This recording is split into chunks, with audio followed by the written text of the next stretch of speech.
Hey guys, Bryan here from Liquid Concepts. So today we're going to talk a little bit about the 5 things that I wish that I knew before starting my hydrographics business. Here we go.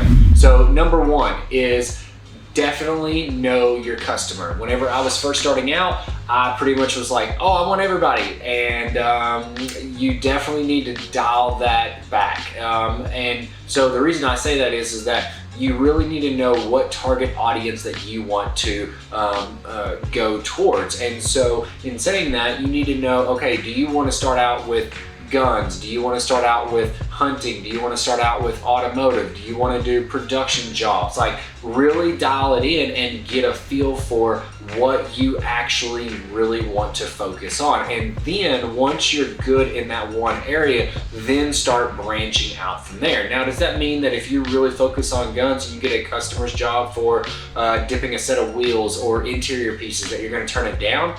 No, it definitely does not.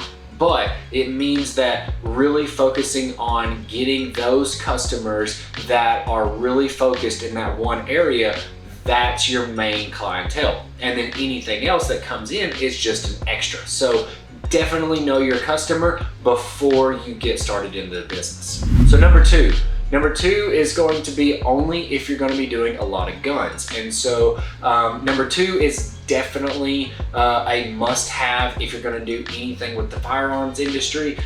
You've got to have an FFL, of course, a federal firearms license. We have one. If you're doing a business or anything like that that deals with guns, you definitely have to have one. Now again, of course, every state is definitely different on exactly what all you have to go through and things like that. The paperwork is pretty much all about the same as far as the government's concerned, but there are some things that you do have to do that is going to be different from city and state and things like that. So definitely check with your local ATF agents. They will be able to help you with that. But if you do want to start bringing in whole guns and disassembling them or even just dipping them or anything like that, definitely have an FFL, because that is going to be the only legal way that you can dip the guns and make sure that everything is exactly correct for the way that you're going to be starting out. So number three is going to be one that I kind of wish that I knew, but it looks so easy, like it had to just work, right? And number 3 is definitely going to be, it looks so easy. And so whenever you're doing the jobs and things like that, there's a lot of work that goes into this. It's not just take apart, dip it down into the water, and then you're ready to go. You definitely want to make sure that you get the proper training, whether it be from us or from somebody else. Knowing the coding inside and out will help you tremendously from making the wrong choices with your paints, with your clear coats, with your primer selection, even with the actual prep work before any of that's done. So definitely make sure that you know exactly how to do the job the correct way. So then of course your customers are getting a grade A product and you know what all is involved, because of course you definitely do not want to start a business because it looks easy and then come to find out later down the road, whenever you've invested thousands of dollars, that it's definitely not easy and now you want to get out of it, but now you're invested way too far into it. So definitely make sure that you do your homework. So number 4, and this is going to be one that's going to be kind of mixed reviews. So number 4 is location. All right. And so what I mean by that is that so we have a storefront, and so we have a full commercial location with a storefront, with a showroom, with a full facility set up, ready to go.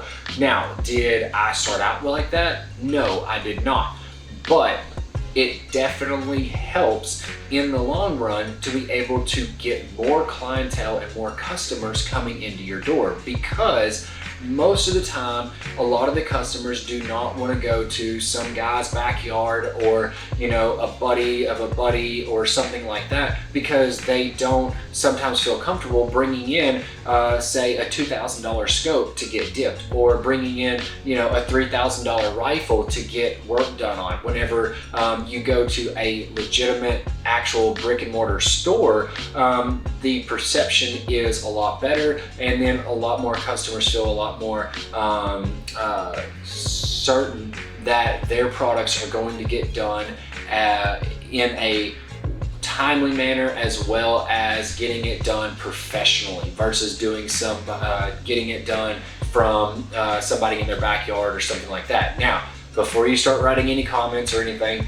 let me just say this. I started out in my backyard and I had to grow my business from there. So everybody definitely has to start somewhere. So if that's all that you can afford right now, then definitely do it. And you know, I really hope the best for the way that everything turns out with your business venture, because you know, there's a lot of times that you can still do a lot of things in your backyard or in a shop on your land or something like that, and you can put out excellent work. And that's not to say that anything is wrong with that, but whenever it comes to knowing beforehand, I definitely wish I would have known that beforehand, because I probably could have been able to get a lot more clientele if I was in a more populated area, like a commercial location that has a lot more people driving by, a lot more eyes to see those signs that I put up on the building or anything like that, compared to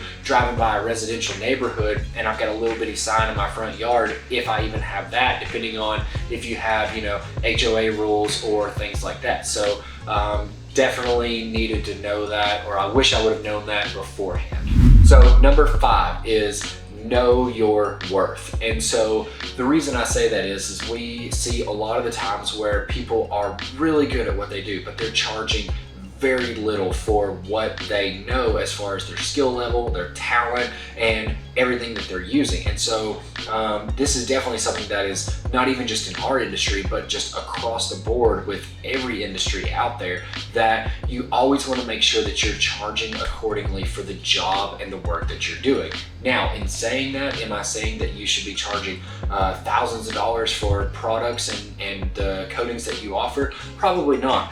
But it also depends on the clientele, on what they expect, as well as what you're able to put out to that client for that job. And so, you know, if you're doing a motorcycle and you're doing the dipping and you're doing the clear coating and the painting and all that, and you're charging like $250, but yet your material cost alone was say $150 to $200, you're not going to be making very much money, as well as the job that's getting done is probably not going to be the best. But yet, if you're charging $1,000 to $2,000, then the job should definitely be a lot better, as well as the customer is going to expect a lot better show quality bike out of a job like that. Now, again, those are just hypotheticals, so those are not real world pricing on anything that we would charge or somebody else would charge, but just to kind of give you an idea of what you need to do. Because at the end of the day, if you're putting out a really good quality, solid product that everybody is really liking and all that, definitely don't cut yourself short and shortchange yourself on the prices that you're charging for the amount of work that is needed and that is done for the coating itself. So hopefully this video has really helped you guys out. Of course, these were not in a number order. They were not number 1, number 2, or anything like that, to where number 1 was definitely the first one and the most, the thing that you need to know the most. So definitely take that into consideration. But knowing those things right there has definitely helped me grow my business, and it's definitely been eye-opening. You know, I wish I would have known that beforehand, and I wish somebody would have been able to tell us that, but they didn't. And so I made all the wrong choices and some right choices, and you know, it's gotten us to where we are today. But hopefully this video will be able to help you guys out on being able to start up a hydrographics business, start up, you know, something like that, and be able to be very successful, very profitable, and of course, you know, have fun doing it. That's the biggest reason why you should be getting into a business like this, is because you have fun, you enjoy seeing those things. Every time that we dip something, we always enjoy seeing things like that. So, you know, hopefully this video has really helped you guys out.